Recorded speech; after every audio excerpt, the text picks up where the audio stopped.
everybody. It's Allie, and welcome to our Y&R Chat for Sunday, August 6th, 2023. I'm going to start out with the burning question that I know is on all of our minds, and that is, did Chance make his own quiche? Was he in the kitchen whisking up his eggs and all that? Or did he buy a pre-made quiche from a restaurant or a grocery store? Where did the quiche come from for Chance's park picnic with Sharon? Now you're going to get the hard questions here at Y&R Chat. Digging deep in on the quiche.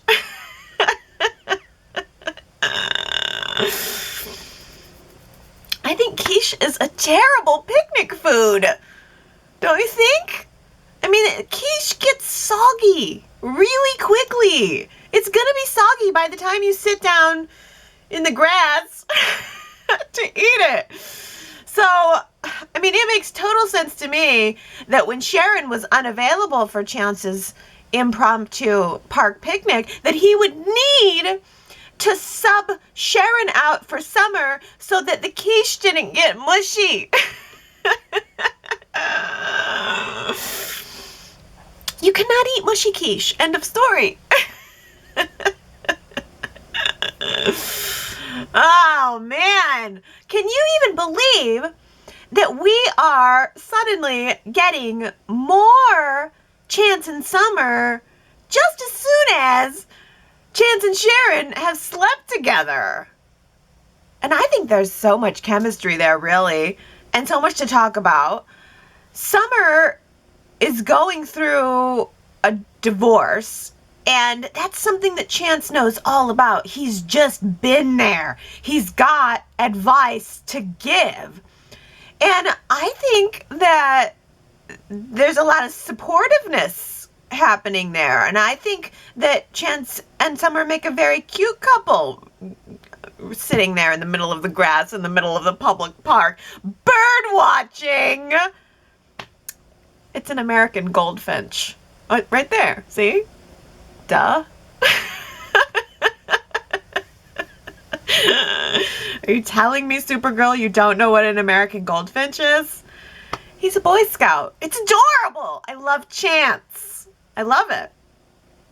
And I think they make a good juxtaposition because Summer's prissy, kind of like how Abby was. Just she's a little bit more of an indoor cat, and Chance is the outdoor Boy Scout. And I like that juxtaposition. But then, I mean, Sharon cannot be counted out. Right as things were getting pretty conversationally heavy, intimate, you might say, between Chance and Summer, Sharon interrupted the party. Well, actually, she reclaimed what was her party. And I think Sharon did so with such grace.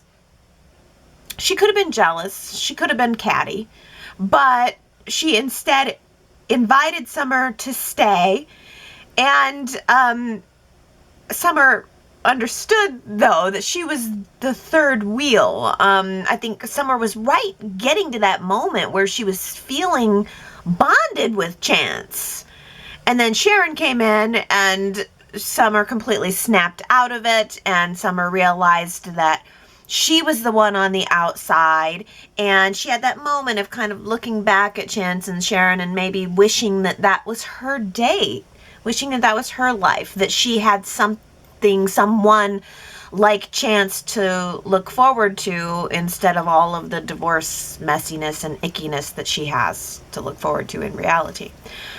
So, which side of this triangle are you guys landing on?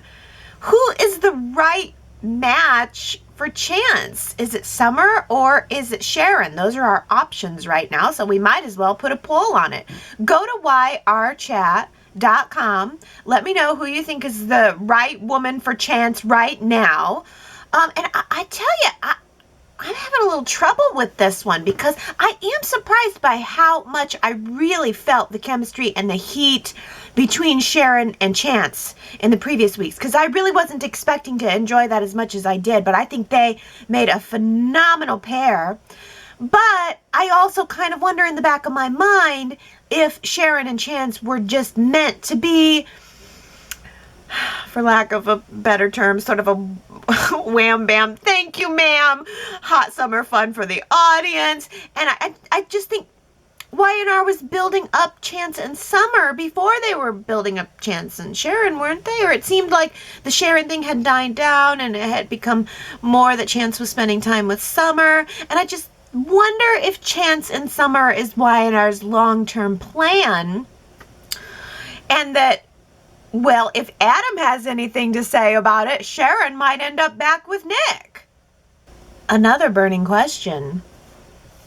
Is Nick right? Does Augustus Kirsten need a name change? I'm kind of okay with the Augustus part. Sounds a little magical. Magical fairy Augustus. The Augustus part is fine for me. Maybe sounds a little dirty, like we need to dust something. I don't know, but we need to get rid of the Kirsten part. Sharon was wearing another poppy red dress this week, and it was giving me flashbacks of her shivving Cameron Kirsten in the sewer. And I think since Cameron's dead, we need to drop the name Kirsten from the company and never say it again. I would think that that would be #1 on Sharon's to-do list. Get rid of anything and everything that has the name Kirsten on it. But I am loving Sharon's idea to move the company office space somewhere away from the main downtown area where everybody else is, and maybe go someplace across town. Something with a little more personality, maybe. I hope that means that we're getting a set, a funky new set. Oh, maybe it'll look like it's in the warehouse district, sort of like the old Restless style building. Y&R's mentioned that a couple times lately. Maybe we'll get like some brick walls. Remember the Restless style building had that elevator? That was a cool set. We need something new. I keep thinking what would be a cool idea is if someone in Genoa City decided to open up a shared workspace building. I think that would save us the set space, and then we wouldn't have to build a new office for all of the new businesses that come our way and that come and go every single week, it seems. And it would also create a lot of different interactions, because if it was a shared office workspace, then different people from different companies could come in and they could run into each other. I think it would be, it could be something that the big executives could use as a way to get away from the office, but it could be something that the indie workers could use too. We could have Daniel. We could see him doing some game coding there. We could let Chloe and Sally have a meeting there. We could see Tessa managing her social media accounts. Mariah and Tessa appeared back on our screens this week. Well, Mariah we see a little bit more regularly. I think I'm looking particularly Mariah-ish today. I looked in the mirror. My hair was very big and curly, and I thought, look at me giving Mariah hair. Well, we see Mariah pretty regularly, but seeing Tessa is much more special. Tessa is like a magical fairy sprite that we only see every once in a while. You only see her at dusk. On a full moon night. That's when Tessa comes out to party. On Y&R anyway. And Tessa was able to help Mariah talk through her next big decision to take Sharon's new job offer or to not take Sharon's new job offer. I think we know which way Mariah will choose. I mean, work at Jabot where Kyle isn't anymore, and where she has no real connections, I guess, to any of the executives, or go to a new company where your mom's in charge and she's willing to let you pick your title. What do you want to be, Mariah? Department head? Vice president? President of Keeping It Real? Yeah, that sounds like the title and the job for Mariah. For once, I agree with Chloe. I think that Sally choosing to work under Victor's thumb is a phenomenally bad idea. He says that there's no strings attached, but you know that before Sally's head can spin around, Victor's going to be all of a sudden up in her business. He's going to be weighing in on paint swatches or something. I'm imagining that right now. Victor suddenly micromanaging Sally's interior design business. He must he'll walk into the room and say, this room needs more horses. There's just not enough horses in this room. If Victor Newman had his way, it'd be horses, horses everywhere. So Sally, no, don't take the job. And I was proud of Chloe for standing up and saying, no, I don't want this for myself. And I don't know if that means the end of their partnership, but it certainly was a no for Chloe. And I think it should have been a no for Sally, too, for more than one reason. I am ready for a new era of Sally Spectra. She is like one of the coolest characters on the show. She has so much potential. I'm ready for her to just pop off like the firecracker that I know she is. And maybe a new era is beginning. Maybe it started this week with the fact that she finally made some amends with Adam. She actually was talking with him and empathizing with him, and she seemed to stop blaming him. She was holding his hand and asking how he was. And she offered to talk about his loss. And I think all of that really needed to happen. The only problem is I fear that it has given Adam more false hope. And I think Adam is even more desperate than ever now to get Sally back. I mean, did he really just try to convince Sharon that she and Nick are meant to be together because he wants Nick and Sally to break up? I mean, that is a interesting move. Trying to psychologize the psychologist. I'm going to reverse psychology EU there. It was so obvious. And Sharon saw through it and said, I'm not going to let you manipulate me here.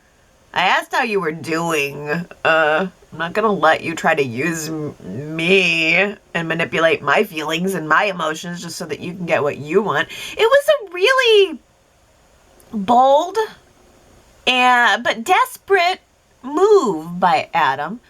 I didn't like it. Because even if Nick were out of the way, let's say Nick disappears, poof, into the mist, who's to say that Sally would even go back to Adam? I would say that Sally has been pretty clear with Adam. She's had plenty of chances to change her mind, and she hasn't.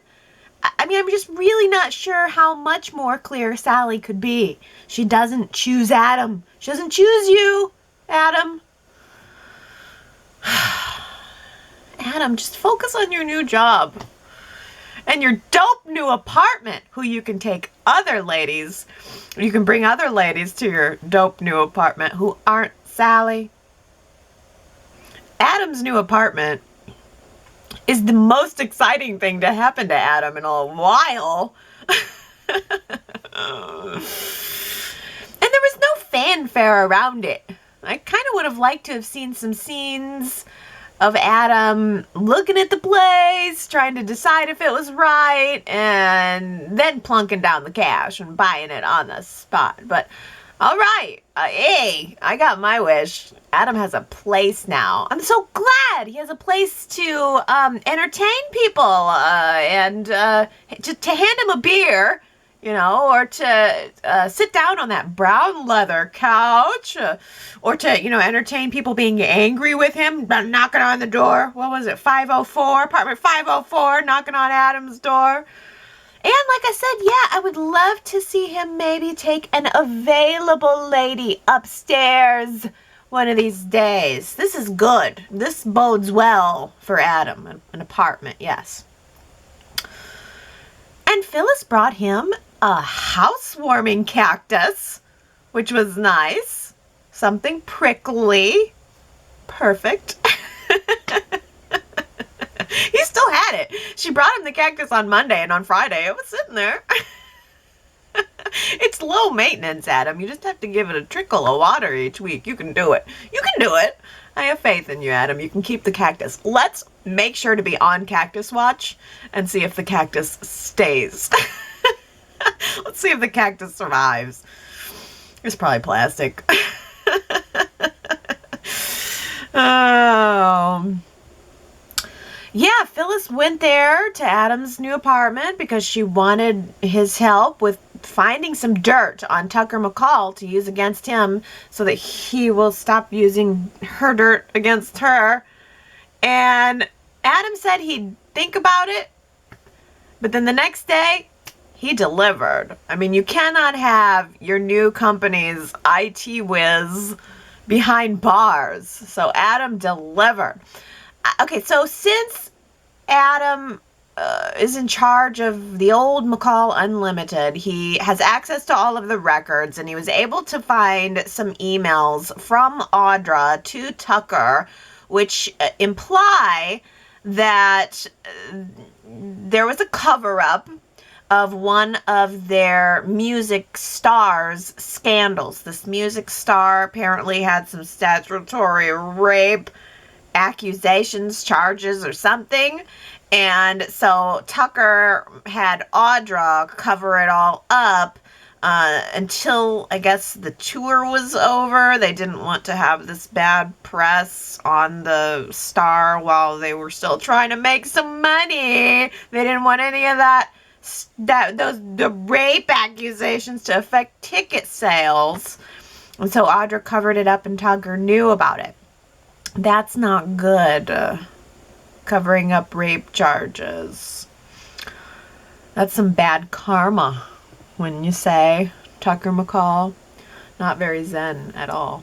But it's definitely an ace in the hole for Phyllis, I would say, and she was immediately happy to play that ace. She blackmailed her blackmailer. She reverse blackmailed him. She took the blackmail, she spun it around into blackmail on him. And I think it's really going to work out in her favor. I mean, it's possible that Tucker is going to find a way to retaliate, but I don't know. I'm wondering if he's just going to drop it. Because, first of all, Tucker and Ashley do not need Phyllis anyway. They don't need her. And what Tucker doesn't need even more is for Ashley to find out about this. I just can't see, now that Tucker feels so close to getting what he's wanted for all this time, Ashley, I cannot see him letting a silly little thing like the truth stand in the way of that, of his wedding, which is pending. So I think this is a big win for Phyllis, and it's going to be the end of her trial. I think Phyllis is going to get her EMT testimony. I think Phyllis is going to get off the hook on the murder charges, and then everything else that she did is just going to earn her a slap on the wrist, maybe some community service. Phyllis will probably be serving the Thanksgiving meal at Crimson Lights this year. But what about Summer? Is Chance going to be in the position where he has to arrest Summer? That's kind of sexy. I'm for that. I mean, Summer was an accessory to Phyllis evading the law.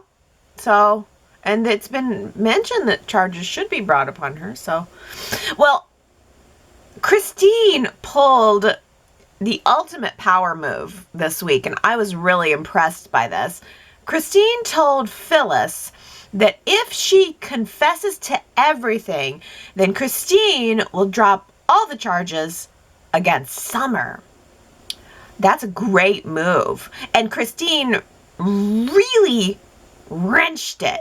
She laid it on thick to Phyllis about how guilty Phyllis should feel about what she did to her own daughter. And then, right when she was trying to make Phyllis feel guilty, she offered the ultimate solution, the ultimate sacrifice,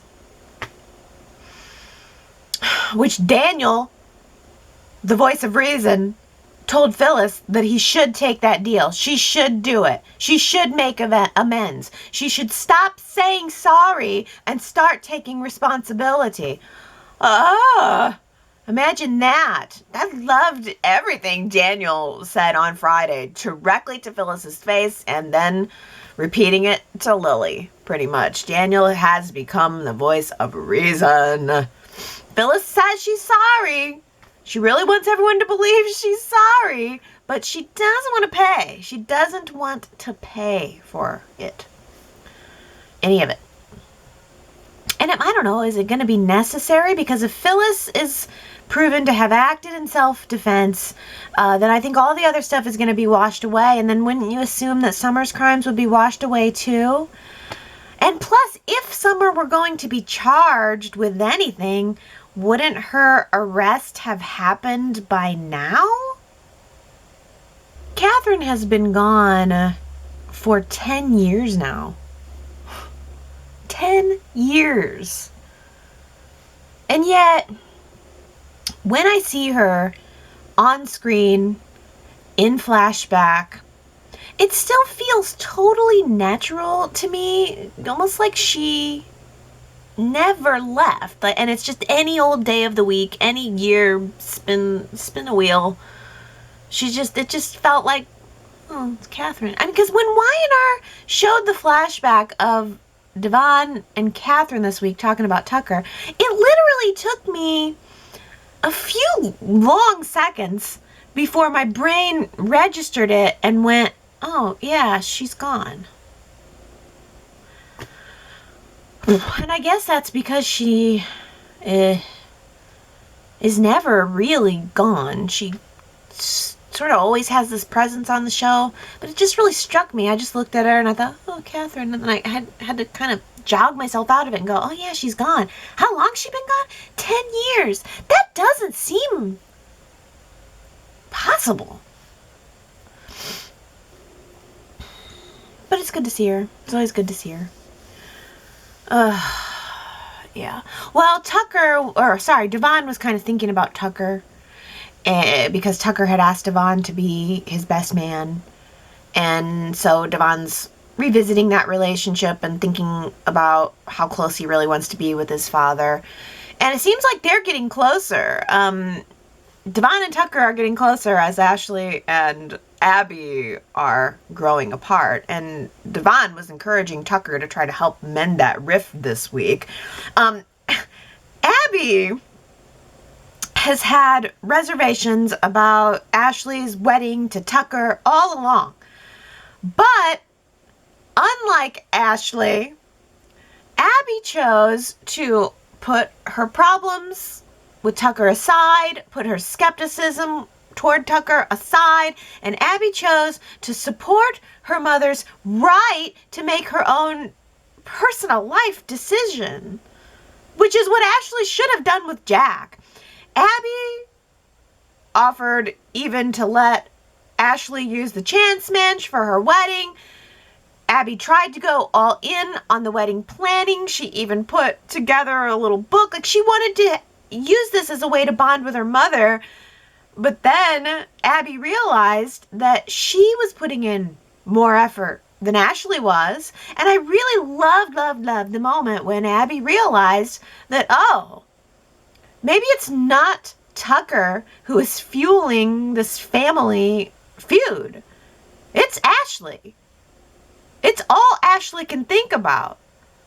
Ashley wants to hurt Jack? To save Jack from getting hurt? Ashley told Tucker and Abby this week that she's done. She is not going to try anymore to convince Jack that Diane is evil. She's just going to let it all go. But then she didn't. She didn't. She can't.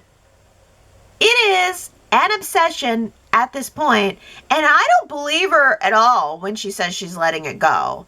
I think Ashley knows exactly what she's doing, and I think Ashley's playing dead, biding her time, thinking that now she's just going to go ahead and pass the baton over to Billy.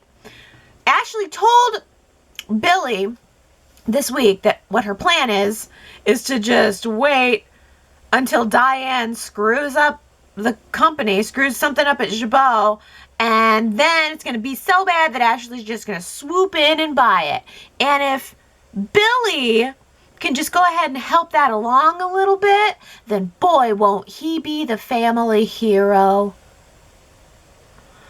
I was really turned off by Ashley's method of manipulating or trying to manipulate Billy. I love Eileen Davidson, and I'm totally glad that Ashley's here giving us this drama to talk about.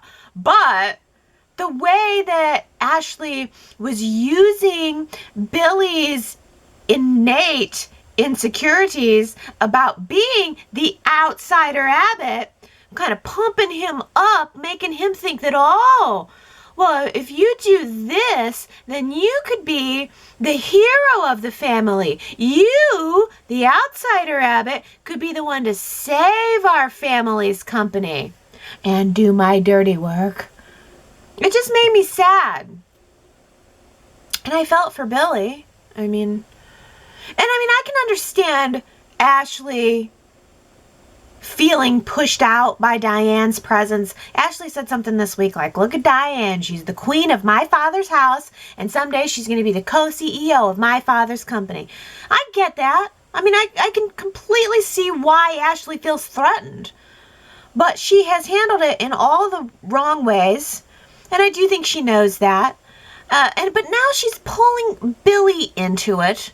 Well, no. Jack and Diane pulled Billy into it, too. To be fair, Jack and Diane did the same thing, sort of less obviously so. They're both pulling Billy right into the middle. And he should have just stayed out of it. Billy told Jack everything. Jack and Diane told them everything that Ashley was planning. And I don't know, I just think he's creating a world of trouble for himself. And maybe Chelsea's warnings last week about this being destructive for Billy are going to end up coming to pass.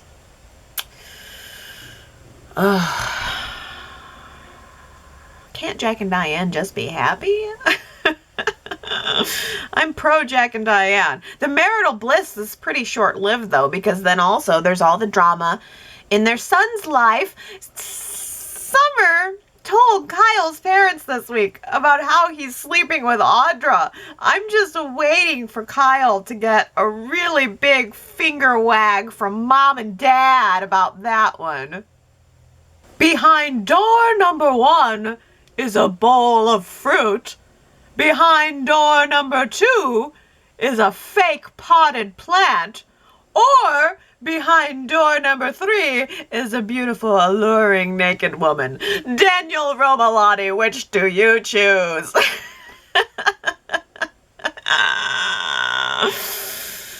Oh. Did she really think he was going to draw the fruit? If she had the idea of the nude drawing all along, she shouldn't have buried the lead. She should have just, dropped the robe as soon as he walked into the room. Why pretend we're going to draw fruit and a flower?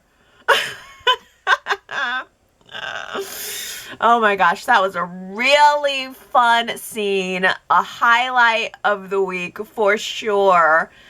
maybe even a highlight of the summer. I thought the nude drawing sequence with Lily and Daniel was sexy and smart and creative. I thought both actors did a really good job with it. I really liked how Michael G was capturing the actual drawing intensity. You know, I mean, we saw him really gazing at his subject, and we saw him moving his whole body with the pencil, like he was putting his whole body into it. And Y&R showed us just a little blur of the canvas without showing us the whole real picture. That was just enough to make it feel real. A blur, a gaze, of the motions of the drawing. Like, it all really, really worked. And I thought it was capped off so beautifully with Crystal Khalil and her drawing of him. It was an actual drawing, which we saw her doing,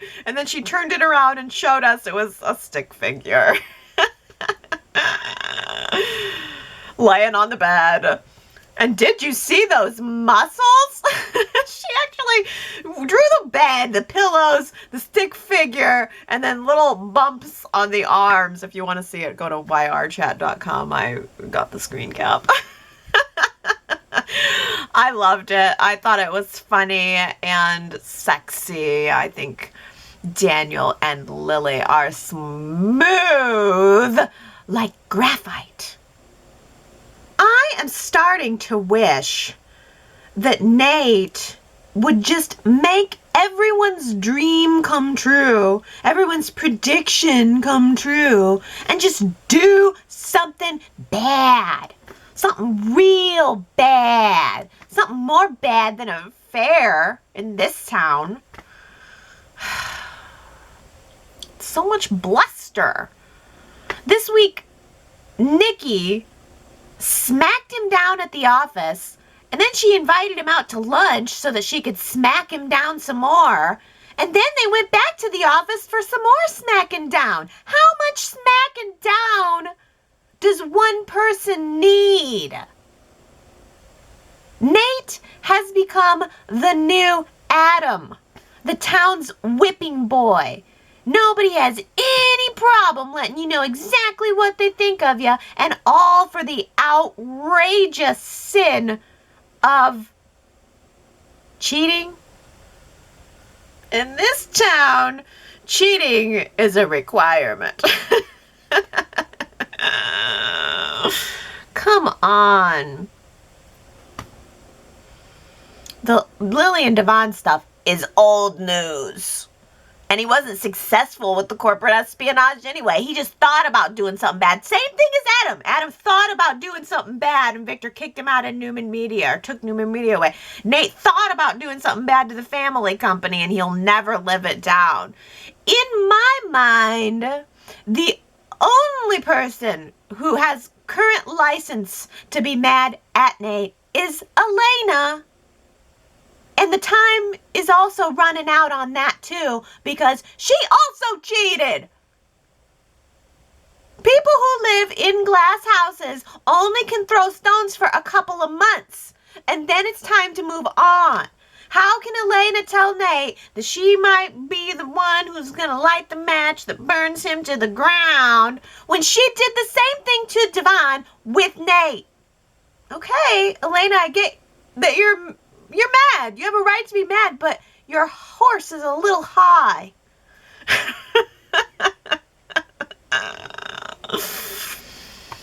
And is it not at all possible that Nate approached Elena at the restaurant because he really does feel sorry and he really did want to try to make things right?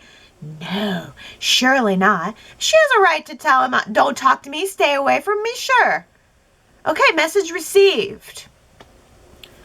But isn't it also possible that Nate does have true feelings for Victoria and they're just taking it slow and he's trying not to push it and not to ask too many questions and he's just enjoying life right now? Is that possible? Can that be true?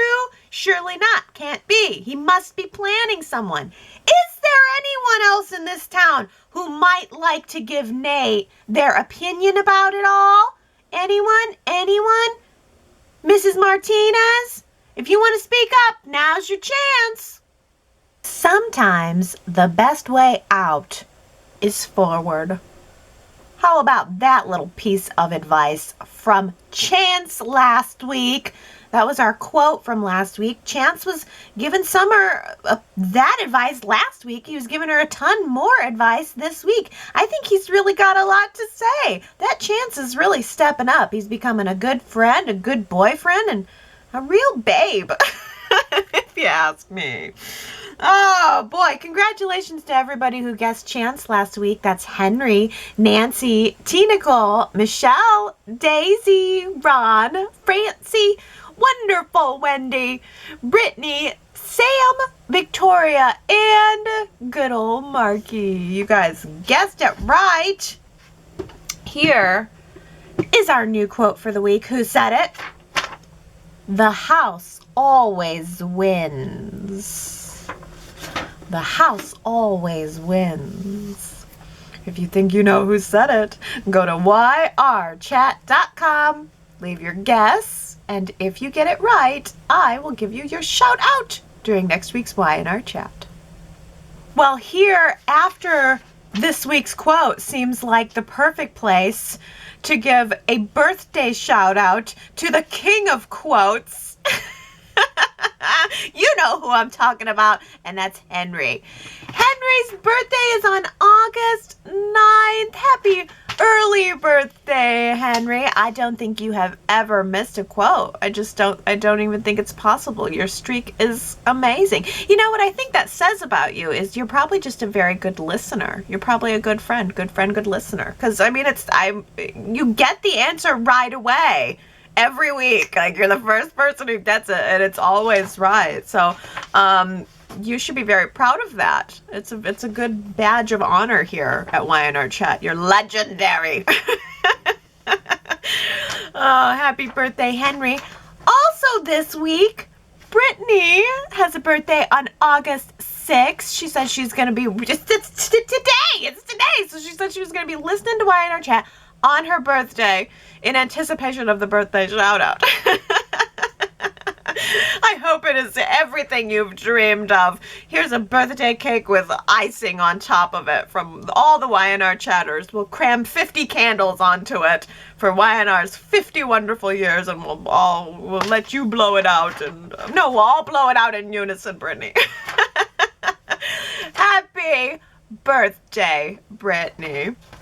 You know, and also Sherrod left a comment on that saying, is it your birthday too, Sherrod? I didn't have that on my calendar. I have Henry and Brittany on my calendar, but then I just so happened to see Sherrod's comment. Is it your birthday too, Sherrod? You have to let me know, because I keep everybody on my calendar. And in fact, if you want to, I'll put it on my calendar if you go to yrchat.com/birthdays, and there's like a little form that you can fill out, and then I just get those and I pop them onto my calendar, and I see whose birthday's up this week. And if it's you too, Sherrod, then gosh, happy birthday to you too. I love you guys. Well, let's get to some comments, starting out with Naomi, who says, Elena's best revenge is looking gorgeous. Well, I couldn't agree with that more, Naomi. I loved the white top that she had on. She looked like, it's my day off. This was Elena's day off. It was the middle of summer. It almost looked like she could go play tennis or something afterwards. It was like I'm sure that's what everyone wears to play tennis. A tight white little crop top with the chest cut out. Yes. It was giving me TV tennis. But she looked cute. Yes. And Diana says, I understand why Elena is so bitter toward Nate. She has every right. I wonder what Elena meant when she said that Nate and Victoria's relationship will crash and burn, and that she may be the one to light it. This is foreshadowing something, but I have no idea what she has planned. I feel like Elena should focus on finding a new relationship of her own and being happy in life. She's too focused on getting revenge on Nate. As I mentioned before, the best revenge is living well. Yeah. You know, I mean, I do like that Nikki called Nate out and asked him about his intentions. She really did put it pointedly. You know, I mean, if what you want is to run Newman Enterprises with Victoria side by side, but you don't know that you love her, well, what happens if the relationship breaks up? Where does that leave you? I felt like Nate didn't think about it that way. I feel like he's just kind of wanting what he wants and going with the flow of things. I'm just not getting got a master plan out of Nate. I think he's just enjoying the time. I don't think he's thinking about love, and I don't think he's thinking about some big company takeover. I think the fact that everyone keeps pressuring him is just going to end up causing him to do something stupid, if anything. But you're right that Elena does have a right to be mad, and it is a good question as to what exactly is she thinking of doing. Is she still on the JT train?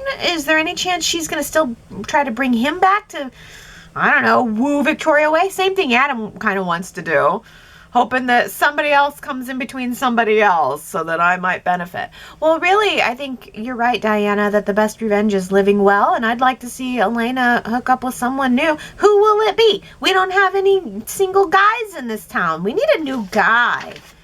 That sounds good. Well, how about this from Daisy, who says, I would think that a district attorney saying, if the defendant confesses, then they won't prosecute their child is blackmail. With that, I'd like to see the judge discover that Christine blackmailed Phyllis and throw the case out. Adding to Christine's annoyance, the two EMTs, not just EMT Carson, but also the not dead EMT driver who Carson contacted, tell the judge that Starr did threaten all of them and that they have video evidence to prove Phyllis was telling the truth.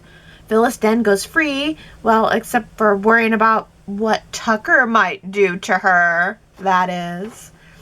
Yeah, I forgot about the second EMT. Is that going to come up? So, yeah, he was supposed to be... Oh, did he really die? I don't remember the second... what the buzz is with the second EMT. I guess I'm just ready to get to it. Either prosecute Phyllis and lock her up for a couple weeks or let her off the hook and let's move on to something else. The good question is, though, what's Tucker going to do to retaliate? Because even if he doesn't do something having to do with her case, he might just find another way to make her life miserable. Dolores says, look out for Sharon's fury and tongue lashing. She appears to be really, really impatient with Adam lately. Her temperament is not clear to me, but I guess it's a byproduct of her warrior princess moment regarding Cameron. No more mild-manner Sharon. A tongue lashing for Adam, then Phyllis, filled with a little bit of venom, but gives and or has a lot of loving tongue for Chance. Dolores. A tongue lashing for Adam and Phyllis, but loving tongue for Chance. That is darn funny. Yeah, Sharon's attitude toward all the animosity between Adam and Sharon just does not land for me. I do not know where it came from. I don't know why they're so contentious with each other. And it's not even Adam. It doesn't seem to be on Adam's part. It seems to be on Sharon's part. And then, yes, the scene with Phyllis was awkward. I didn't quite know what to think about it. It was all very smiley and passive-aggressive at first, but then at the end it was... a little more passive-aggressive, and Adam came in between them. I guess that is signaling the fact that we are headed back to Phyllis and Sharon being in each other's orbit more often. I mean, they were rivals for many, many years, and maybe we are going to see them try to play nice together, but all of the old bad blood between them is going to rear up, and Adam and Nick are going to be in the middle to separate them. Yeah, I mean, it's definitely a new Sharon. Kind of a same old Phyllis, though. Well, I wonder how Mariah is going to fit into that mix. Sherrod says, interesting, now that the show will be focusing on the offices at Jabot, Mariah no longer works there. But Tessa is still working for Jabot Marchetti as their spokesperson. Is the environment not going to be toxic for her, just like for Mariah? I doubt there will be an office set for Sharon and crew, so still not seeing Mariah at work or her and Tessa at all, for that matter.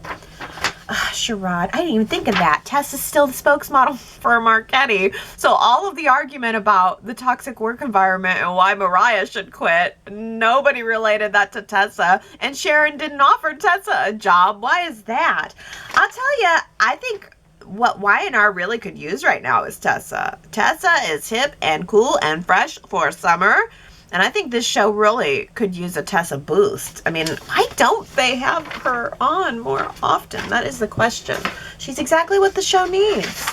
And it would have been the perfect opportunity for Sharon to offer them both a job. Gosh, we should see Tessa doing more modeling for Marchetti then. But then again, we never see anyone doing anything about all of these businesses. The businesses are always mentioned, but no one ever does anything. It's a bore. Businesses are a bore right now. But Dolores says, I'm torn. I loved the interaction between Chance and Summer. I know it was the powers that be to first introduce the heat and the deep attraction between Sharon and Chance, but I saw it as well as felt the sparks started to go between Summer and Chance while they had their impromptu picnic. It would be so dynamic and cool to fully develop this relationship and see how it will affect the Abbotts, Kyles, the Newmans, Abby, and not to leave out Sharon. I am loving the possibilities. Yeah, I think that there are a lot of interesting possibilities to come out of it either way. If Chance gets with Summer, there's probably going to be some animosity between her and Abby there, since that's Abby's ex. And I think Sherrod mentioned earlier in the week about the time that Summer slept with Austin. I think was it Abby slept with Austin, Summer's husband. So they've done some swapping before. Or if Chance gets with Sharon, you know, what does it almost feels like there's more repercussions, more juicy stickiness if Summer gets with Chance than if Sharon does. If Sharon gets with Chance, no probs. They can just get together and have all the fun, and there's not really any family dynamics or any ickiness that would, you know, give any drama with anybody else around them. I don't know, but either way, I'm interested. This feels like the most exciting thing right now. Chance, Summer, Sharon, that feels like the most exciting thing on Y&R for me right now. But Diana asks a good question. How is it that Chance owns a picnic basket? At least make it realistic and have Chance show up at the coffee house with a grocery bag full of food. I can't see Chance, the cop and former military guy, going out and buying a picnic basket on his own. I don't even know where you'd buy that. I've never seen him anywhere. But apparently Chance went out shopping one day and thought to himself he'd really love to own a very large picnic basket. Chance and his picnic basket. Hope nobody steals Chance's picnic basket. Well, he did make the food, so it couldn't have been a grocery bag. I mean, he made the quiche. Or he went to the deli section of the grocery store and got the quiche. I don't know. But that is funny because it didn't occur to me, but now thinking back on it, the fact that Chance, the Boy Scout, the military guy, the cop, comes into the coffee house with his picnic basket. I wonder if he skipped in and out. Oh, hey, Diana, I also saw your comment that you came to the United States this week for a Kid Rock concert. And that was your first time coming to a concert in the U.S. My mom likes Kid Rock. I have Spotify now. I splurged and got myself the Spotify, so maybe I'll have to check him out. It's pretty great being able to discover new artists that way. But hope you had a wonderful time. I'm sure you did. You think you said Ohio. You weren't that far from me. Only, I don't know, probably 9 hours. Oh. Well, how about this? Victoria says, Ashley goes too far with her mantra of Diane is the root of all evil. But Billy today overstated Ashley's suggestion to him. She told him that she didn't want to spy on Diane, but nudge her toward bad decisions. Ashley said she didn't want to harm Chabot, But Billy ran right over and said that he has to be a Trojan horse for her. Instead of finding a way to end the rivalry, Billy's fanning the flames.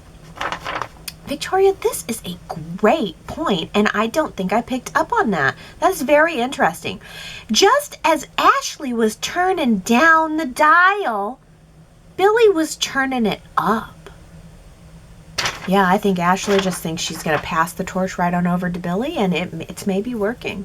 I mean, we don't really know. We don't really know what Billy is thinking right now. We need Chelsea so that he can continue to peel it all apart in his mind. But you're right. If Billy was really thinking, he would have said, oh, wow, seems like Ashley's cranking it down, so maybe everything's going to settle down and I'll just go back and everything will be fine. But no, he didn't do that. He cranked it up more by going back to Jack and Diane and saying he was going to be the Trojan horse. Yeah, in reverse. Oh, I love this comment from Gary, who says, Ashley doesn't want any speeches from Jack Abbott at her wedding.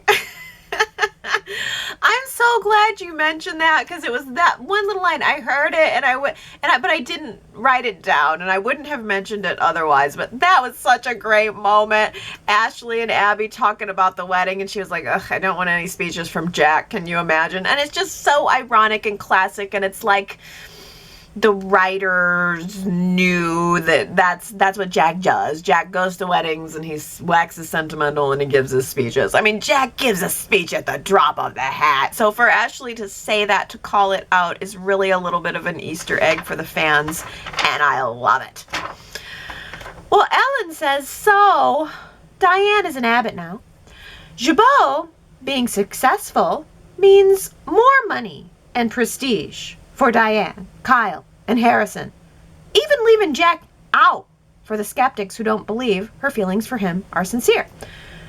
So where is the logic in Ashley thinking that Diane's gonna destroy Jabot? Diane would be hurting herself and those she loves. The story's dumb, dopey, ridiculous. So what's Adam up to?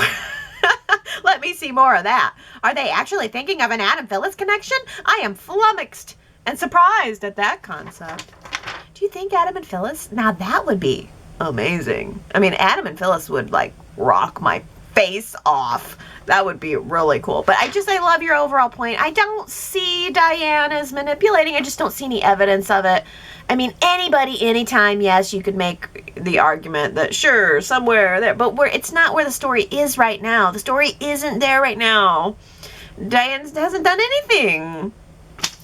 And I mean, yeah, as soon as they give us a little hint, then we'll all turn and we'll all believe it and that'll be all fine and good. But it's just not where the writing is right now. And so it just makes Ashley look all the more irrational. And I'm okay if Diane's going to be manipulating, fine, but then give us some evidence of it. And there's none. There's just none right now. What does Diane have to gain by destroying Jabot? What? Nothing. Doesn't make any sense. Well, I think there are a few things that don't make any sense. And last week I asked you guys to give Y&R a grade from A to F on how you think the current episodes are going. Majority vote gives Y&R right now a solid C. 43% say Y&R episodes right now are average. They get a C grade. And that's how I voted too. I can't say it's above average, but I'm hard pressed to say it's below average. 36%, the second place vote went to a B, that it's above average. So the majority of everyone thinks the show is average to above average. 19% gave it a D, 2% gave it an A, and 0% gave it an F. I love this comment most from Sue W, who says, I wouldn't even know of this poll if I thought the episodes were average or below, because then I wouldn't be watching. I watch Y&R and any fictional TV purely for fun and entertainment. I certainly wouldn't choose to spend any time with anything that I found average or below.